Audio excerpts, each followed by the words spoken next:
ગમે ત્યાં આધાર કાર્ડ આપતા પહેલા આ વિડીયો જરૂરથી ચેક કરી લેજો, નહીંતર તમને જેલમાં જવાનો વારો આવી શકે. મધ્યપ્રદેશની એક ઘટનામાં એક સ્ટુડન્ટને ઇન્કમટેક્સ તરફથી એક મોટા રકમની ટેક્સની નોટિસ આપવામાં આવી. એમને એમ લાગ્યું કે ભૂલથી કદાચ આ નોટિસ મળી હશે, પણ જ્યારે તપાસ કરવામાં આવી ત્યારે ખબર પડી કે કોઈ વ્યક્તિએ એના આધાર કાર્ડ અને પાન કાર્ડનો મિસયુઝ કરીને એના નામ પર કોઈ કંપની રજીસ્ટર કરી છે. સૌથી મોટી વાત તો એ છે કે આ કંપનીની પેલા સ્ટુડન્ટને કોઈ પણ જાતની ખબર જ ન હતી. એટલે આધાર કાર્ડ અને પાન કાર્ડ ગમે ત્યાં શેર કરતા પહેલા તેના પર સાવધાની રાખો. અને આવા ફ્રોડથી બચવા માટે અત્યારથી જ આ 3 વસ્તુનું ચેક કરી લેજો. પહેલું, નોર્મલ આધાર શેર કરવાની જગ્યાએ માસ્ક આધાર શેર કરો.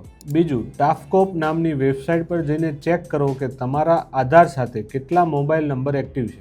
અને ત્રીજું, સિબિલ રિપોર્ટ ચેક કરો, તમારા નામ પર કોઈ લોન તો નથી લેવાય ને. આ 3 વસ્તુનું ચેક રાખવાથી ભવિષ્યમાં તમે મોટી મુશ્કેલીમાંથી બચી શકો. આ વિડીયો તમારા દરેક ફેમિલી મેમ્બર અને ગ્રુપમાં શેર કરો અને મને ફોલો કરવાનું નહીં ભૂલતા.